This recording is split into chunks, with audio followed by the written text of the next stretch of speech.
Ibu Siska, saya Maureen Renata dari kelas 9 dan hari ini saya akan menyampaikan sebuah topik yang cukup menarik terutama untuk kaum wanita, yaitu tentang kanker serviks. Mungkin sebagian dari kita masih bertanya-tanya nih, kanker serviks itu apa sih? Nah, ternyata kanker serviks itu adalah tumor ganas yang menyerang bagian rahim kita, berada pada bagian bawah uterus kita. Jadi kanker serviks ini terjadinya tuh di sekitar alat reproduksi kita ya, di bagian vagina kita, rahim kita, uterus kita.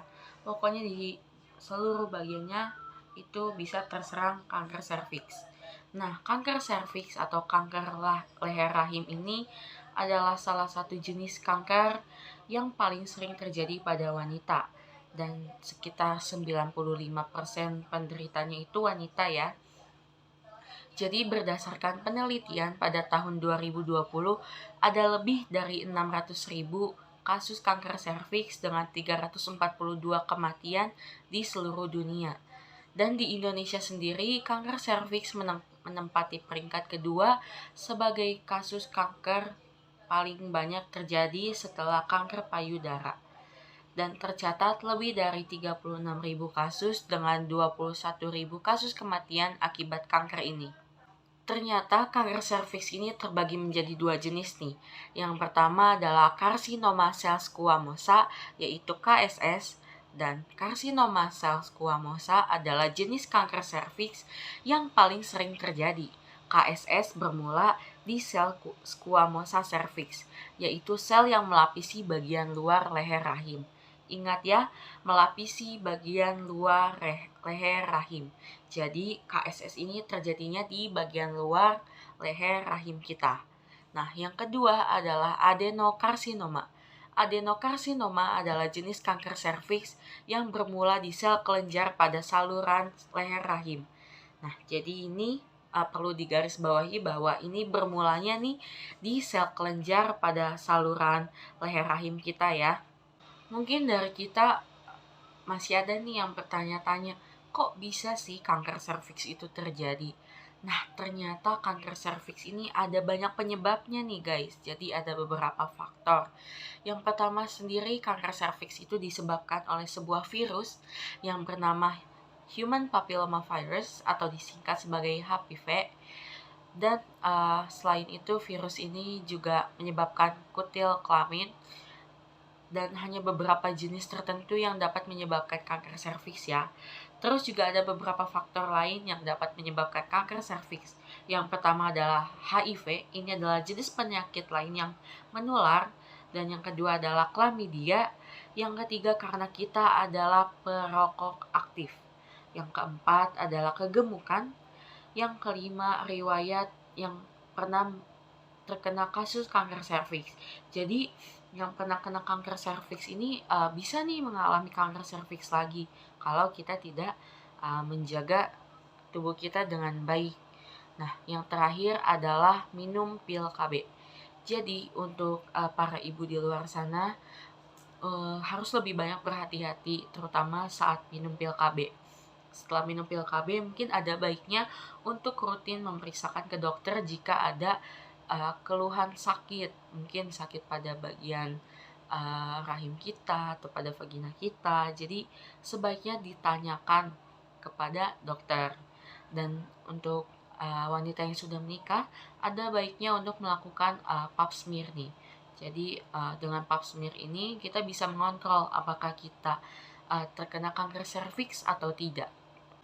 Nah, ternyata kanker serviks ini punya 4 stadium nih. Wah, ada 4 stadium loh. Nah, stadium yang pertama adalah masih stadium awal. Nah, pada stadium pertama ini, kanker serviks tuh ukurannya masih kecil banget. Nah, tapi jangan diremehin nih, karena sekecil ini dapat berubah menjadi sel kanker atau tumor yang membesar pada rahim kita. Oke, jadi harus berhati-hati nih.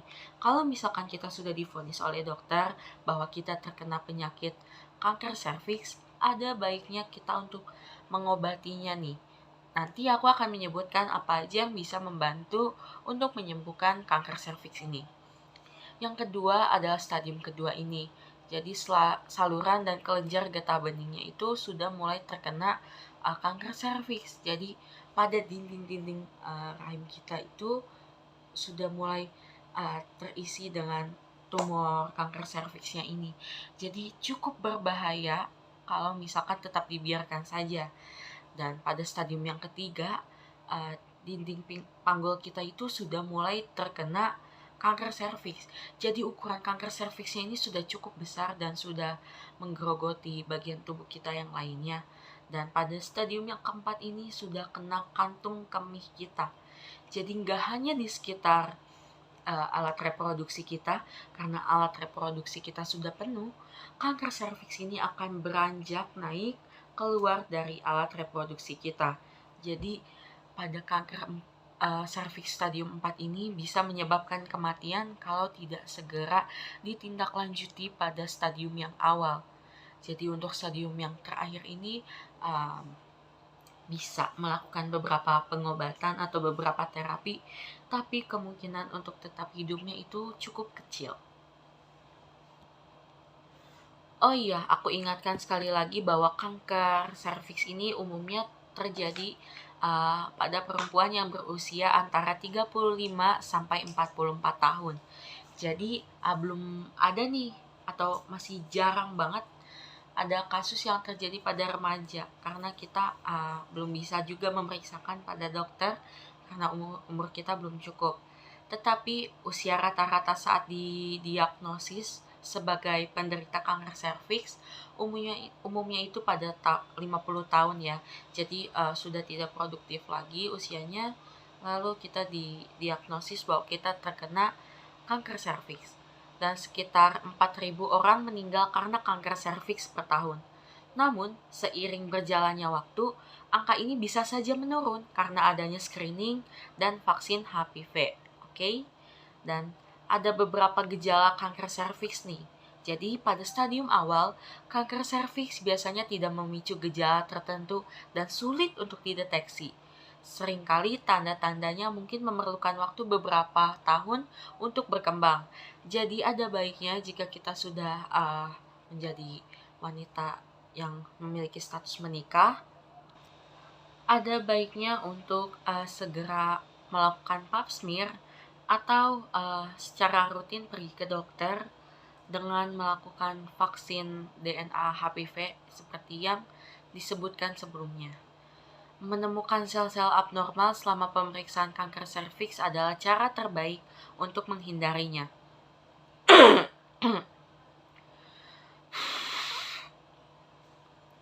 Biasanya, tanda dan gejala kanker serviks stadium pertama dapat meliputi keputihan berair atau berdarah yang mungkin berat dan dapat berbau busuk. Kemudian, pendarahan vagina setelah berhubungan intim atau di antara siklus haid dan juga setelah menopause. Jadi, hati-hati juga ya untuk kita wanita yang sudah berada pada usia yang tidak produktif, yang sudah menginjak angka 4, mungkin ada baiknya untuk tetap berhati-hati dan untuk menjaga kesehatan vagina kita. Kita tidak terserang kanker serviks. Yang terakhir, yang kelima adalah menjaga kebersihan vagina kita, khususnya saat sedang menstruasi atau keputihan, untuk mencegah terjadinya kanker serviks. Nah, jadi jangan sampai saat menstruasi atau saat masa keputihan kita membiarkan bagian vagina kita itu basah atau lembab. Jadi harus sering dikeringkan setelah buang air kecil. Jadi tetap berhati-hati ya. Aku menjelaskan bagaimana cara mencegah kanker serviks. Aku akan menjelaskan ada 3 perawatan untuk menyembuhkan kanker serviks. Yang pertama adalah bedah laser. Bedah laser yang bertujuan untuk menghancurkan sel kanker dengan menembakkan sinar laser melalui vagina. Cyrosurgery yang bertujuan untuk membekukan dan menghancurkan sel kanker dengan menggunakan nitrogen cair. Konisasi yang bertujuan untuk mengangkat jaringan yang mengandung sel kanker menggunakan pisau bedah. Laser atau kawat tipis yang dialiri listrik. Dan ada juga LEEP dalam bentuk kerucut. 3 metode itu biasanya digunakan pasien kanker serviks dengan stadium yang rendah. Jadi biasanya untuk stadium 1 atau stadium 2 bisa nih dengan perawatan bedah ini, dan ada tiga metode itu, jadi bisa untuk digunakan. Lalu yang kedua ada trachelectomy radikal yang bertujuan untuk mengangkat serviks, vagina bagian atas, dan kelenjar getah bening di area pinggul melalui laparoskopi. Pada trachelectomy, rahim tidak ikut diangkat, tetapi disambungkan ke bagian bawah vagina. Oleh karena itu, pasien masih bisa memiliki anak setelah operasi ini. Lalu yang ketiga adalah hysterektomi, bedah pengangkatan seluruh rahim atau uterus dan leher rahim atau serviks. Pengangkatan bisa dilakukan melalui sayatan di perut atau abdominal hysterektomi, melalui vagina, vaginal hysterektomi, atau dengan laparoskopik hysterektomi. Pada kanker yang sudah menyebar luas, dokter juga akan mengangkat area vagina, serta ligamen dan jaringan di sekitarnya. Selain itu, ovarium atau induk telur, saluran induk telur, dan kelenjar getah bening di sekitarnya juga akan diangkat. Lalu ada pelvic exenteration, operasi besar yang hanya disarankan jika kanker serviks kambuh kembali setelah sempat sembuh.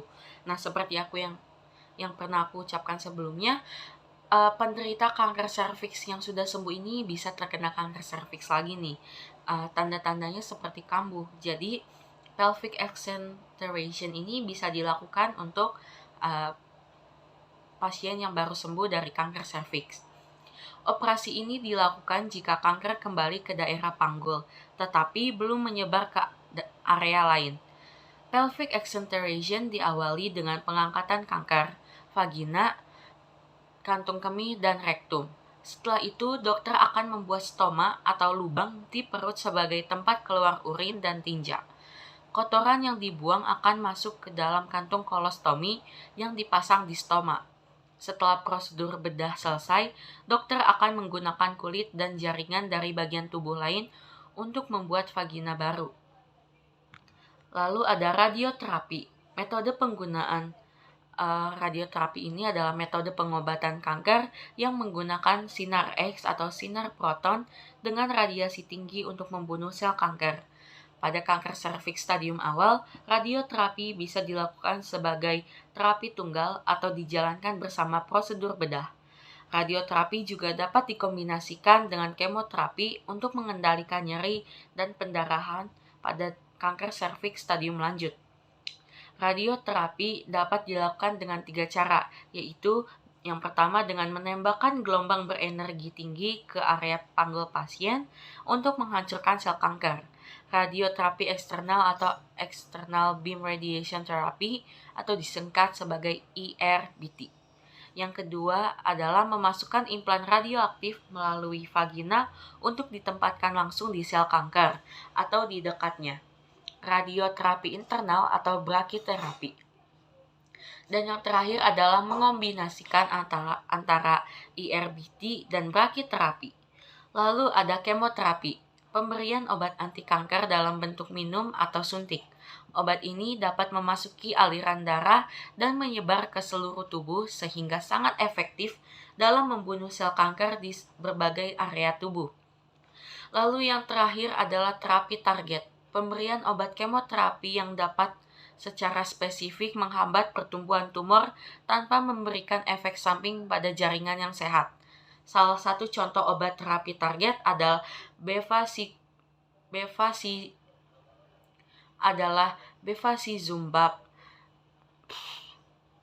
Yang terakhir adalah terapi target, pemberian obat kemoterapi yang dapat secara spesifik menghambat pertumbuhan tumor tanpa memberikan efek samping pada jaringan yang sehat. Salah satu contoh obat terapi target adalah bevacizumab yang tergolong dalam obat-obatan penghambat angiogenesis. Berdasarkan data Riskesdas, prevalensi tumor atau kanker di Indonesia menunjukkan adanya peningkatan dari 1,4 per 1000 penduduk di tahun 2013 menjadi 1,79 per 1000 penduduk pada tahun 2018. Sedangkan data Global Burden of Cancer Study atau GloboCan dari World Health Organization atau WHO mencatat total kasus kanker di Indonesia pada tahun 2020 mencapai 396.914 kasus dan total kematian sebesar 234.511 kasus.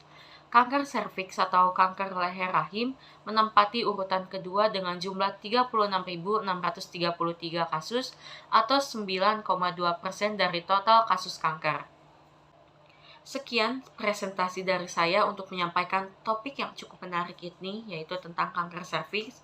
Semoga apa yang saya sampaikan dapat menjadi sebuah renungan untuk diri kita sendiri, terutama untuk wanita, supaya lebih bisa menjaga kebersihan untuk alat-alat reproduksi kita, supaya terhindar dari penyakit-penyakit lainnya selain kanker serviks. Semangat untuk para wanita, sampai jumpa!